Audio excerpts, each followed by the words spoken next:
Hello, everybody. Welcome back to Mindful Minutes, a podcast where we brainstorm marketing ideas and strategies specifically for small and medium businesses.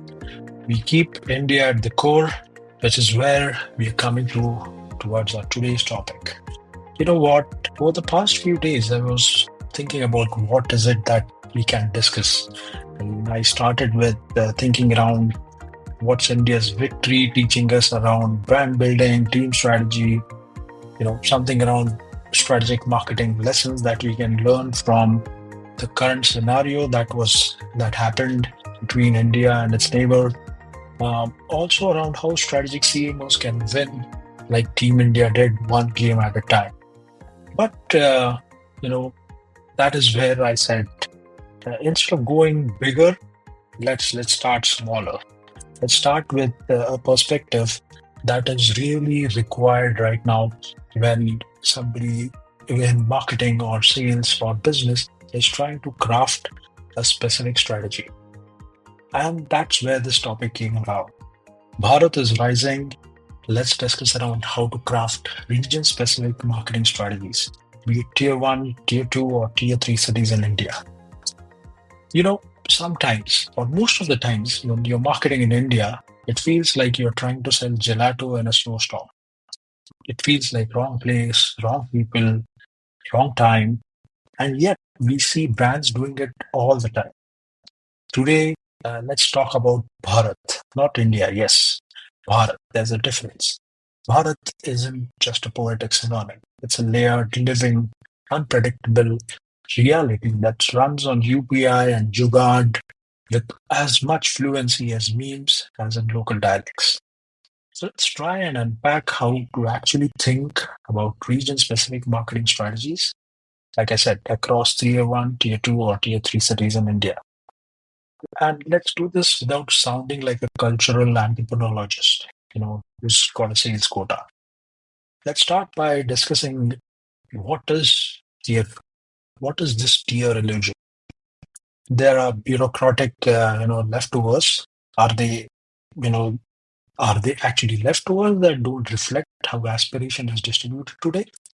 Uh, because sometimes a tier three student might be buying a Coursera course on a cracked iPhone, while a tier one executive could be scrolling Instagram on for dopamine hits and not SaaS software. That's where these labels actually are bucketed behaviors. So let's roll around with them carefully. Let's start with tier one cities like Delhi's, Bangalore's, Pune. They are not just saturated market. They are also cynical. Your attention is currency.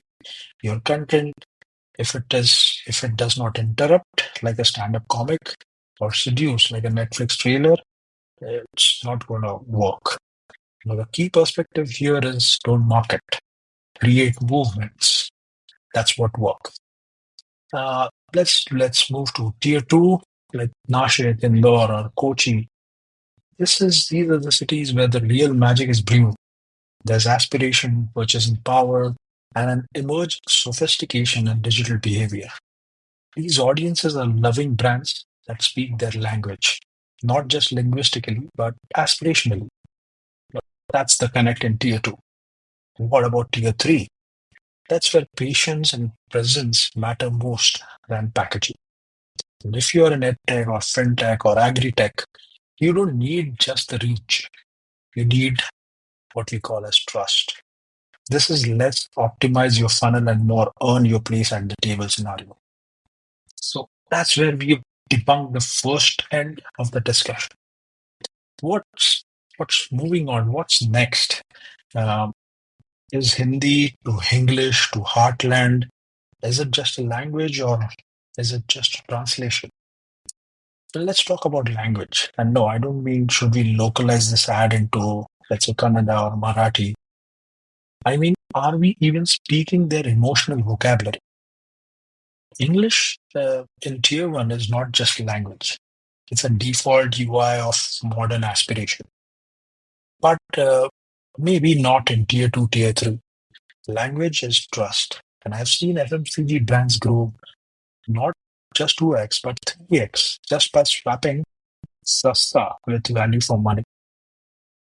That's what happens, especially in Marathi. Sasta is cheap, but not in a bad way.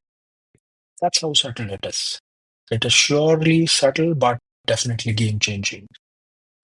A real challenge or real strategy could be don't try to localize just the content. Try and let's localize the context. This is very true when you're doing it even for any localization campaign across the borders. For for countries who have a different dialect than English, everything what I've just said also works. So what does financial independence mean in Patna versus Pune? What does fast delivery signal in Udaipur versus Gurugram? Uh, Can we try and figure out? If you can, then you're halfway in. So a tech touch on a same app will give a different experience on all these tier one, tier twos, or tier threes. Too many brands actually assume everyone uses apps the same way. But tier threes usually don't swipe like tier one users. And I know, some of you might ask why, but they don't have 5Gs or maybe they don't trust apps like, with OTPs or maybe. But, you know, they use voice more than typing. Have you heard this? If not, here's a new one. They use voice more than typing. That's why they don't trust. One of my clients actually realized that their tier two, tier three customers never actually went past their homepage. And it turned out that they were just reading headlines to decide if the brand felt right. They didn't require a demo or a pricing. It was just vibes. So, so if we redesign our homepage to speak like a shopkeeper, ये product सबसे ज्यादा बिकता है types, and boom, you might see a X percentage increase in your conversions, right? So don't just design for screens is what I believe. Let's design for behaviors. And sometimes design for browsers that haven't been updated since 2020. That's a technical part. Uh, Moving on, what about distribution? See, distribution is still the king, but king rules differently in different kingdoms. A tier one king is probably D2C. They could have performance marketing, influencers, uh, with skincare routines and indoor plans and whatnot. But in tier two, a combo of D2C, retail partnerships, and regional influencer shoutouts that feel more like a voice note than polished endorsements, they actually work. So what about tier three? Think WhatsApp, a mom and pop shows, uh, regional YouTube, and trust circles. And you definitely have to forget a big ticket influencer here. The guy who runs the nearest mobile recharge shop has more pull than any Bollywood actor.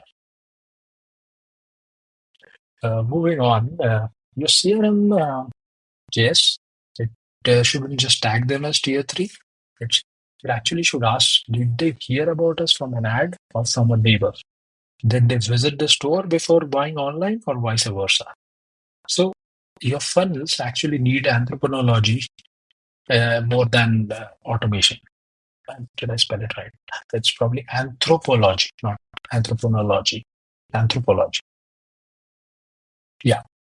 Aspirations aren't just uniform, and that's the point. So here's the myth that I wanted to discuss and probably debunk today, that Bharat is not behind India. It's actually, they are no different. It's on a parallel track. But the rules are different when you say Bharat, when you say India. An entrepreneur in Jaipur may be consuming Harvard Business Review in English, but selling on Bisho in Hindi. And that's not a contradiction. That's a business strategy here. So how does a strategic marketer work, or what do they do in 2025? Yes, we should stop pushing campaigns. We should start listening for cultural signals. We should start building for people who don't want to be the next Bangalore. They want to be the first Madurai or the first any city, you name it. So yeah, Bharat is rising, not slowly, not cautiously, but definitely confidently. And if your marketing still sees India as one big playground, you'll be outpaced by a startup in a town you can't even pronounce it. So, yes, if there's one lens I leave you with, it's this: India doesn't scale, it multiplies. Your job is not to simplify it, your job is to respect it. Speak its languages, sync with its rhythms, and above all, show up with curiosity, not assumptions. Until next time, stay mindful, stay curious. This is Tanay Sarpotdar signing off. Bye bye.